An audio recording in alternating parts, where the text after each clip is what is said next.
The parents of my son's friends want to adopt him. Original post on April 10, 2023. Trigger warning, attempted kidnapping. All names have been changed to protect everyone involved. I am 24, a single mom to my son, Owen, 8 years old. It's been just us since day one. His father isn't in the picture and has been able to avoid child support for years now. Yes, I've tried everything.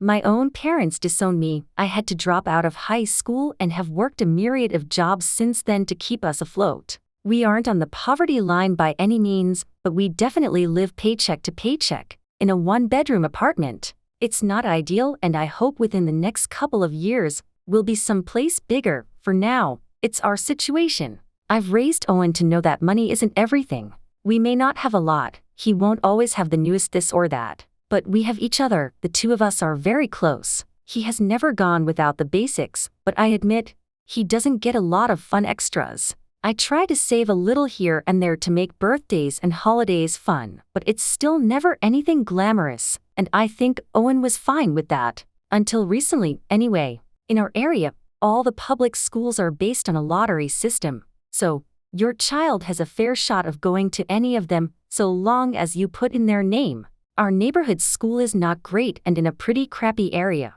so I decided to put him in a different one across town. It's near my job, so it works out. Last year, when he was in 2nd grade, he met Charlie. They began hanging out a lot after school, with Owen going to his place. I met Charlie's parents, Nate and Paige, a couple of times before this began. They seemed very nice and supportive. Owen always had a great time at their house. Charlie occasionally came to our apartment, but usually they were at his place, which made sense. I work and there's really not much for them to do here, even when I am off. Summer breaks are easy to find care, as there are several free or low-cost camps that I can put Owen in. It's the shorter breaks, such as Christmas and spring, that are harder. Camp space is limited. Spring break of 2022, I managed to just miss registration. Paige is a stay-at-home mom and offered to take Owen for the week. I was hesitant to ask so much of her, but she insisted. He had a really fun time with them. They did a ton of activities and Paige refused my attempts to pay her back at least some.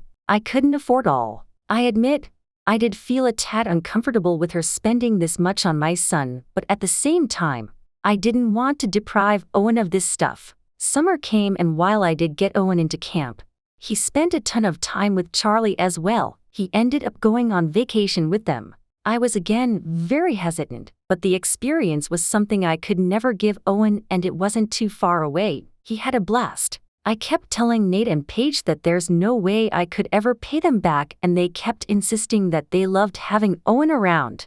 They told me what a great kid he is, sweet, respectful. At one point, I really pressed Paige as to why she was so insistent on having Owen around so much. That's when she told me that they never planned for Charlie to be an only child, but all attempts at giving him a sibling just didn't happen. They know that Owen will never make up for not having a brother, but if they can give him a consistent playmate so he's not lonely, they'll do it. Should this have been a red flag? Maybe. But at the same time, I found it sweet that the boys considered each other brothers. I thought it was innocent. Surely Paige and Nate knew the truth, right? Right? This continued for a bit, and come Christmas break of 2022, Paige and Nate insisted that I not even bother to try to get Owen into a camp. They'd take care of him for me. I was grateful. They ended up getting him more Christmas gifts than I did. I tried to set my pride aside because it was about Owen, not me. This is still when things finally started seeming off to me. I understood a gift on his birthday, and while they didn't get him as many gifts as they got Charlie, it was a lot more than you would typically get your kid's friend. Fast forward to now, spring break was last week, and this time, Paige and Nate didn't just offer to take care of him during the day while I worked. They asked if Owen could spend the entire week at their house. Honestly, it meant I could pick up some more shifts and save up for the bike Owen wants for his birthday.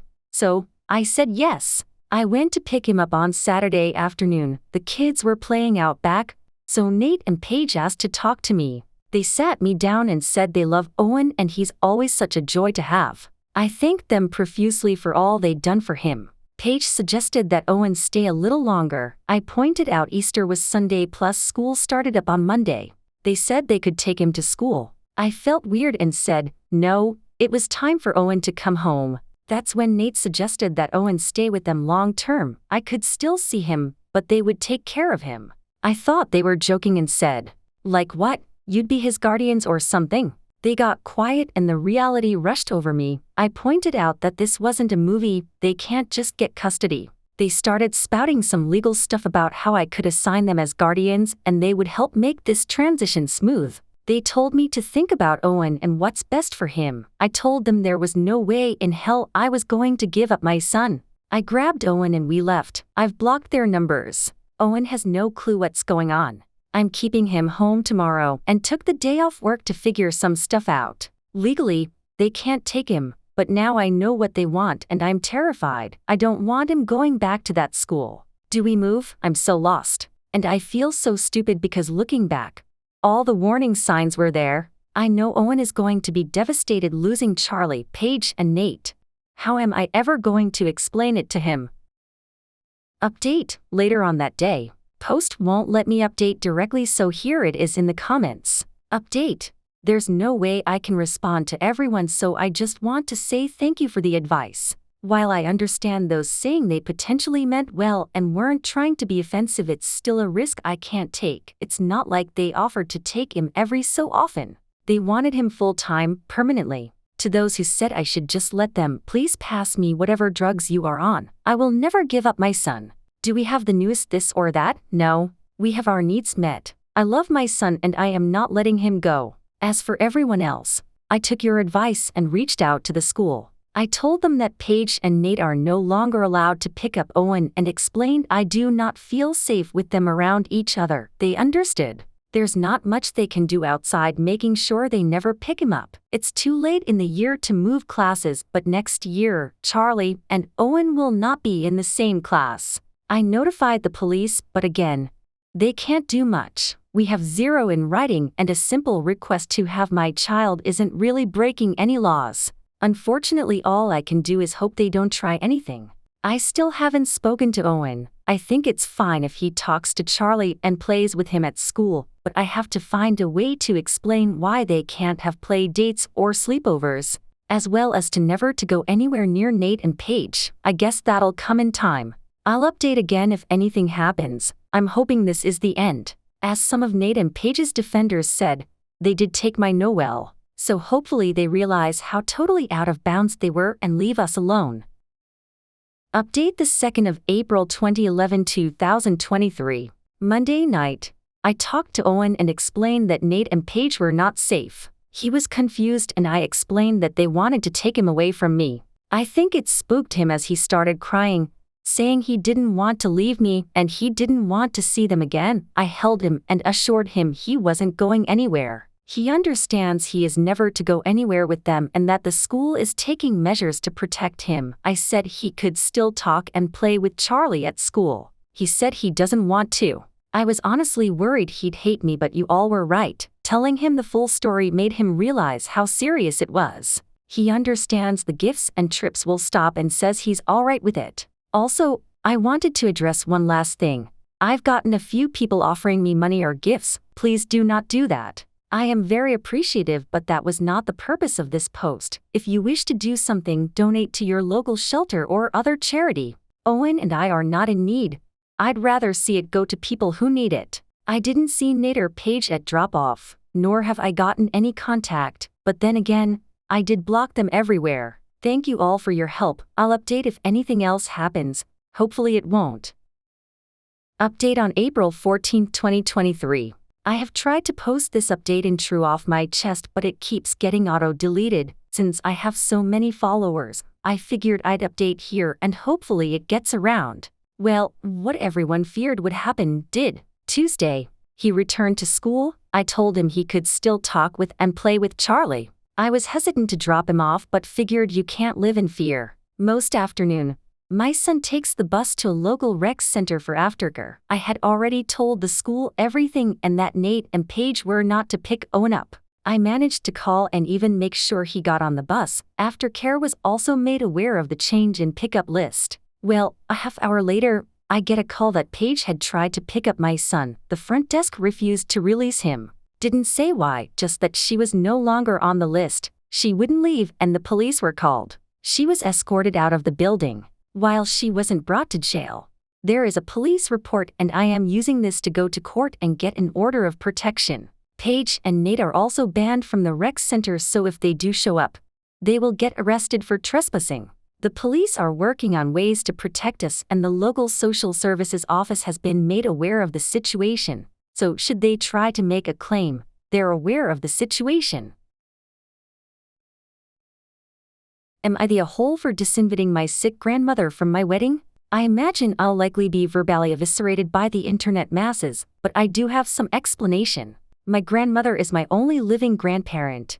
And she's my hero. When I was a kid, she beat stage 4 lung cancer, and when I had my own, less severe diagnosis of cancer, she was there for even more than my parents. I hope people believe me when I say, this decision to exclude her from my wedding is not one made lightly, however I genuinely think it to be for the best. My fiancé and I are getting married in about 8 months, been engaged for close to 3 years. We hadn't intended for such a long engagement, but it's where the dice fell. Initially, when planning the wedding, I absolutely wanted my grandmother there and sent her an invite, but about a year ago she had a massive stroke. Edit: to make this absolutely clear, everything was planned and booked before she had the stroke.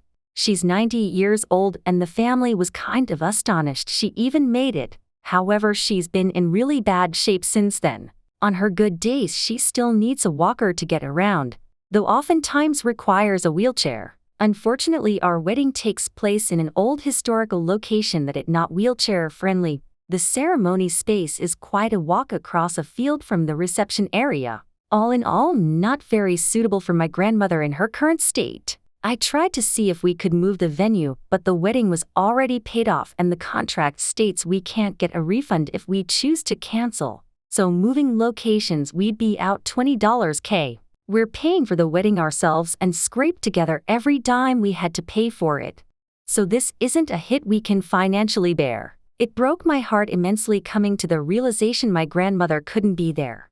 Especially worrying if she tried to push herself it could harm her health further, and she refuses to accept it. She insists she'll make it there with her walker, but she can't even get through a grocery store trip, let alone an all-day event. I suggested we have someone in front for the ceremony video call her, or have us get married at a courthouse beforehand so she could be there for the actual marriage and still use the wedding as more of a celebration party. Hell, I would have been willing to get married in the damn parking lot. However, she's the type of stubborn and headstrong person to refuse to accept her limitations. Was practically offended I would entertain the idea of ruining my own wedding or suggest she is less than capable of being there in person, and is now very upset with me now that I've said if she refuses all of my compromises then it may be for the best she not attend. Family members are equally angry with me for crushing her hopes to see me get married and have been giving me loads of shit, even though they're well aware of her condition and agree it would be virtually impossible to have her be there. The only one on my side is my fiancé, which has me wondering if I really am the asshole for not letting her try to attend despite knowing it likely won't end well. Am I the asshole? After 10 hours, original poster posted and edit. I'll answer some frequently asked questions that I've seen so far. She does have a part-time caregiver come by her house a couple days a week to bring groceries and take her to appointments and stuff like that.